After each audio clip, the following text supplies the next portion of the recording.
4 pillars of success: body, mind, soul, and business.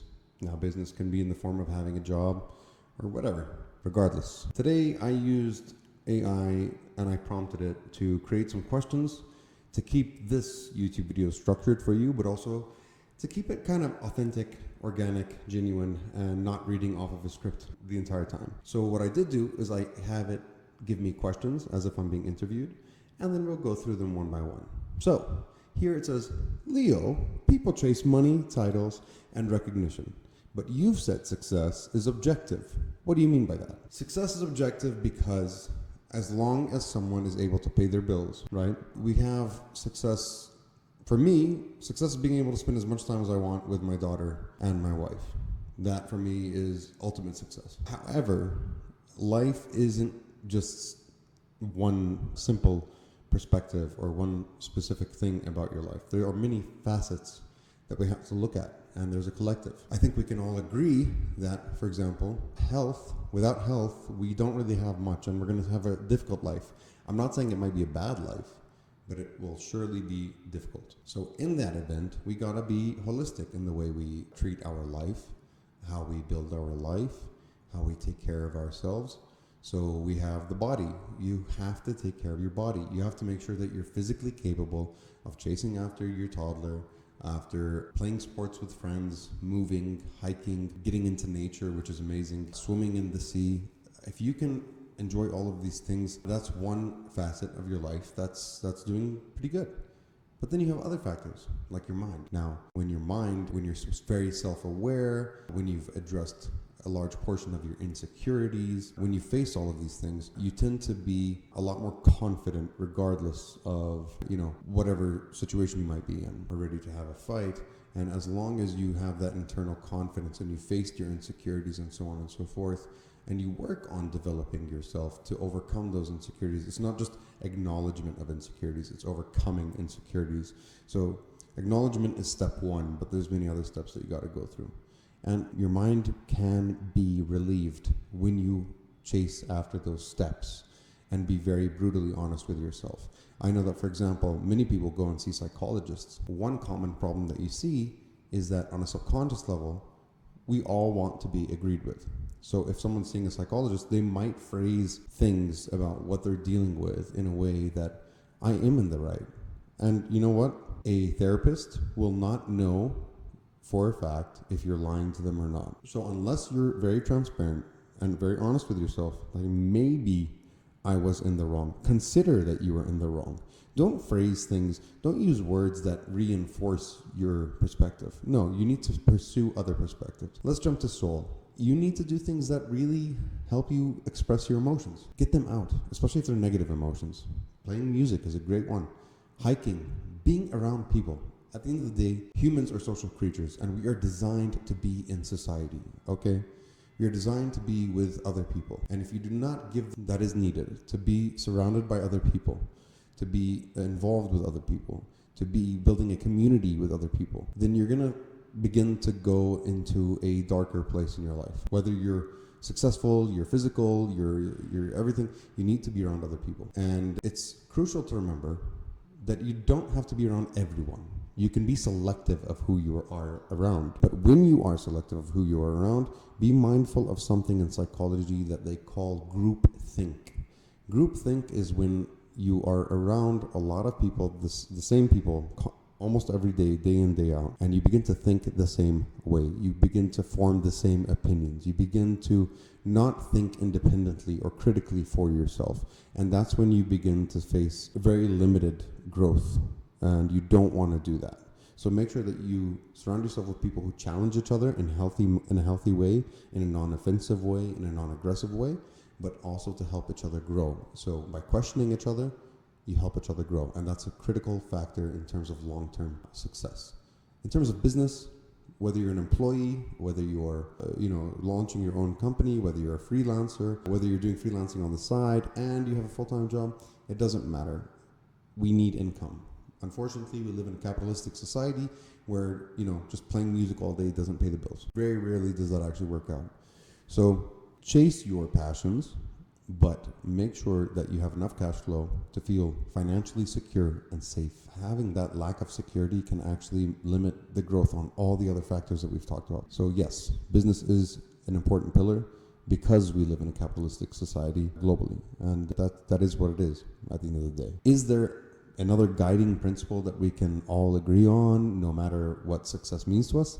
Yes, chase down this guiding principle, rule of thumb, to be a holistically developed human individual and eventually adult if you're not already one, which is build your body, mind, soul, and your business, or we can call it cash flow. Now, you got to remember, success is subjective, but struggle is universal. Health, mind, soul, and business are the only pillars strong enough to carry both. Now, when we talk about body, I have said that without health, life becomes harder. And a lesson in pain that taught me this lesson was I was really overweight. Very overweight. Luckily, my dad forced me to go to Mount Everest with him and my brother.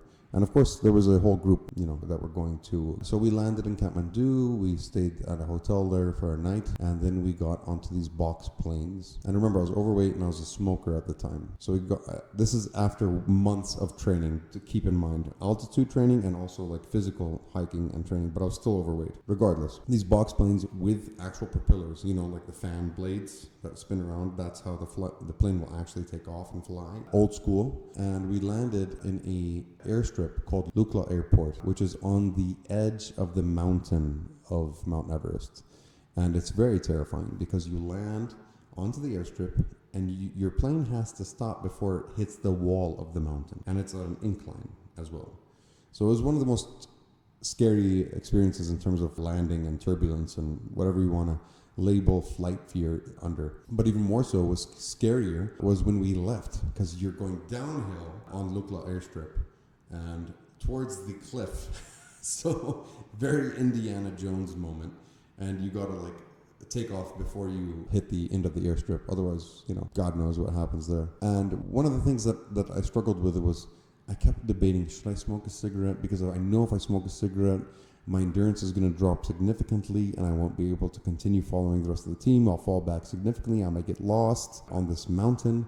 And there are yaks that have been known to occasionally knock hikers off of cliffs. And, we had to go find lodges. And one of the things that I remember being a smoker is that when you get to a certain altitude, oxygen is very low. So me and my brother were sharing one of the cabins, and I would wake up trying to grasp for air, and then it would be my turn. So it was basically between me and my brother, we sounded like a CPAP machine. For those who don't know, that's for people who have sleep apnea. They have to sleep with this machine that goes, it's very loud and obnoxious for those who don't know what it sounds like. But yeah, we sounded like a CPAP machine, but I suffered more than my brother because I was a smoker. What I didn't know is that when you get back to normal sea level after such a hike and going to the base camp, which is about 5,300 meters altitude, your body has developed so many red blood cells to deliver such limited oxygen to your body. And so when you get to sea level, if you want to go for a jog, you can run a full marathon and not even break a sweat because you have so many red blood cells just pumping oxygen through your body. That was pretty cool, but that's a short-lived experience anyways.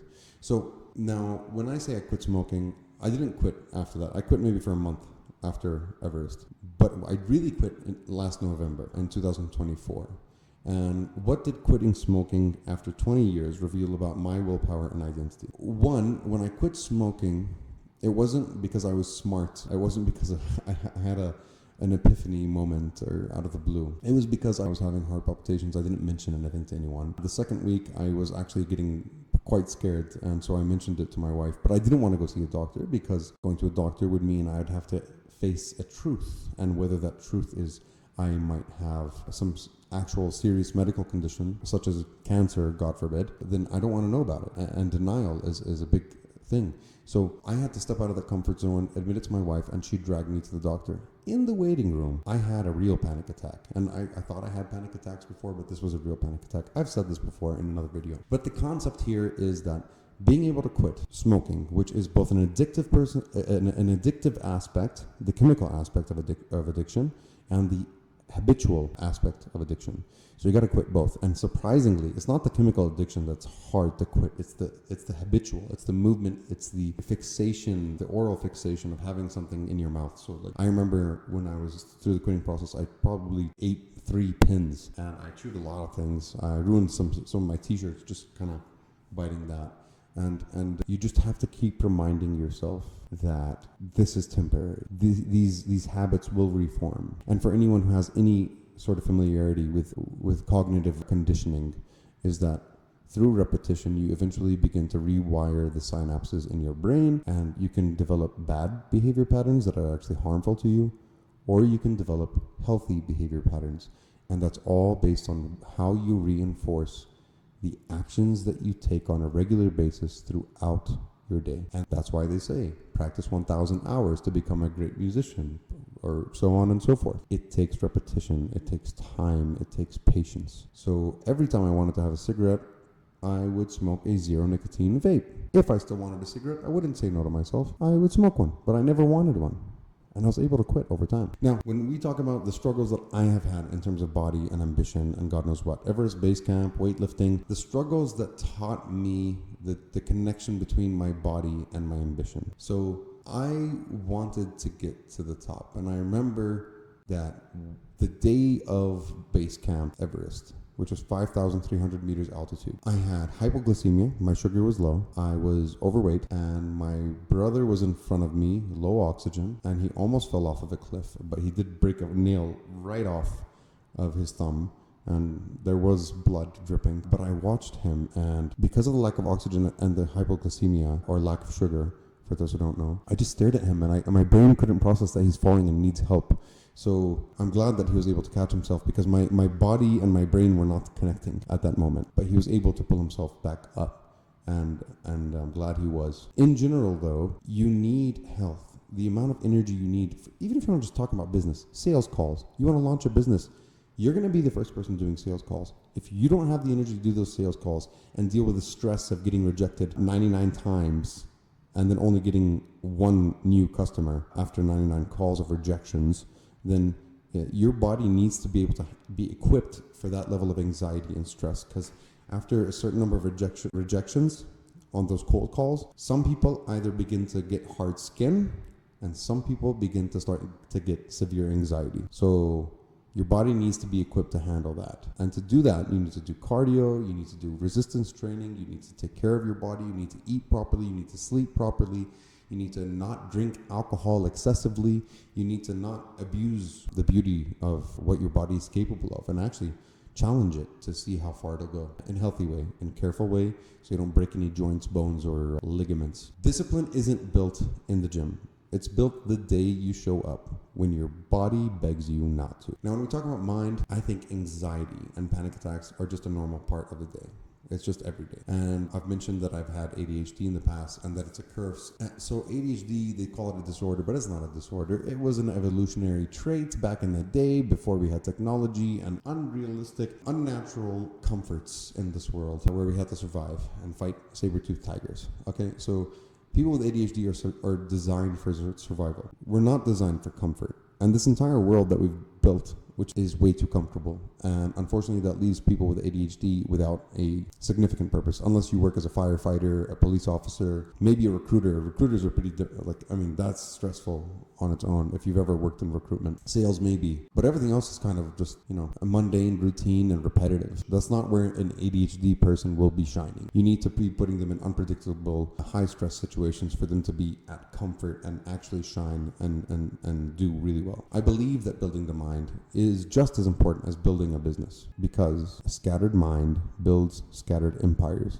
A focused mind builds legacy. Now, when we talk about soul, music, Dungeons and Dragons, art, anything that lets you express yourself in creative and interesting ways, these aren't just hobbies. I mean, music is so expressive. I get to write lyrics. I do write lyrics, and then I try to put some chords on. I'm not really a great guitarist. I play guitar pretty well, but for me to form chords and scales and compose, that's not as simple for me as it is to write lyrics and creative lyrics that with rhyme and rhythm. There's a big difference. But Through music, I'm able to express my emotions in a constructive and healthy way, rather than punching a wall or getting angry at someone at the traffic light, or, I breathe.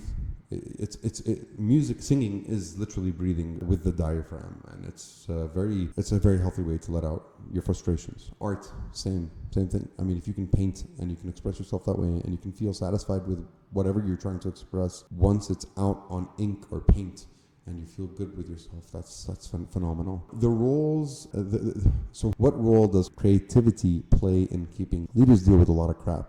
They deal with decisions that impact people's futures, and no one wants to be in charge of dealing with people's, or being the person that decides whether someone's going to keep their job or not. But unfortunately, that's part of the part of being a leader. Are you trying to help the organization achieve its objectives? At some point, you have to choose between the people and the objective of the business, and it's an unfortunate thing to decide, and no one wants to be in that situation. But leaders need to be able to do those things. They need to express their creativity, their stress, their emotions in some other healthy form, which could be through music, it could be through hiking, it could be through just any sort of therapy. You don't have to talk to a therapist, but you do have to therapize yourself through hiking, through moving, through expression, through feelings, through talking to someone. It can be anyone. And these are essential for any human. And there were many times where I felt that music and storytelling saved me in moments where business couldn't. Sometimes I was dealing with situations where I couldn't figure out how to pay the bills aside from asking my father for help, to be honest. And I think that's common for everyone. We've all been through there. We've all been there. But through storytelling, through music, I've been able to actually get by in some hard times solo. If your soul isn't fed, your success becomes starvation in disguise. And that's the truth of the matter. I once sold my car in terms of business to finance hiring some really skilled people for 18 months. That struggle taught me that you got to sacrifice sometimes to make things succeed. And sometimes even when you do sacrifice, it could be for nothing and you don't get it back, but you got to keep moving. Spartan Services and Consultings has had its ups and downs. And in those failures, we changed the way we operate. And through adaptation, look, a big factor here is pain. So if you don't endure pain, you don't grow, you don't develop, you don't change, you don't learn, you don't adapt. You need to suffer sometimes. And when we talk about how SpartanSC's failures change the way we operate today, is at first, I love recruitment. I love it till today. I love interviewing a lot of interesting people and placing them in organizations, and then years later checking back to see how they've grown in those organizations, or even left and use that as a stepping stone. It's just very rewarding to see that, and to see how organizations say, oh, you're the one that got us the best hire that we've ever had, and blah, blah, blah. And it's a really rewarding feeling. Unfortunately, recruitment as an industry and the industry practices within the recruitment firm industry is very unstable, it's unpredictable, it's non-sustainable, to be honest. It's success-based, which means everyone is willing to sign a contract with a success-based agreement, but they'll use your work to leverage against other firms, to get ideas on how to recruit themselves. And unfortunately, many times you'll work 30 to 40 hours and not even get paid. And for me, recruitment isn't worth it. Yeah, so we had to adapt and pick things that are more sustainable, more predictable. And we focused on things like payroll services, which are very boring, incredibly boring. They make a little bit per ticket, but it's predictable cash flow, and I see where it's going. And I know how to scale my business based on that. So a business doesn't have to be your passion. It can be surrounded around your passion, but the core of the business needs to be something sustainable, predictable, and can grow in terms of cash flow without incurring too many expenses, without taking too many risks. Business is boring, but it pays the bills, right? It pays for everything else. The hardest truth that I've learned about chasing business success was slowing down. I need to learn to slow down, be patient, make sure that I'm doing the right thing. Run surveys with the ideal client or customer demographic that you're trying to work with. See if they'd even be interested in the services or the products that you're trying to offer to the market.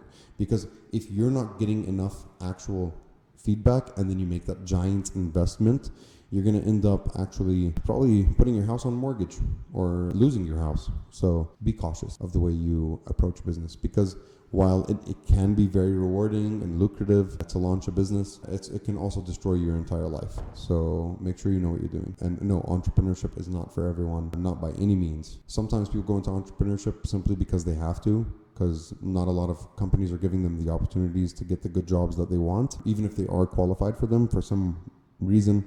And the fact is, a lot of HR and recruiters don't really ever tell you why you were rejected. So if you've been rejected so many times, a lot of people tend to take that as, hey, maybe it's time to start my own business or freelancing career and take it from there. You gotta do what you gotta do to survive. Now, that's the truth about it. Business isn't about chasing profit. It's about proving whether the person you've built is strong enough to carry the weight. And it is a weight. And just to end this here is just a final note is build yourself wholly, or life will remind you where you're incomplete. Have a good day. And I hope that this little story sharing discussion helps you. And let me know what you think in the comments. And please don't forget to subscribe.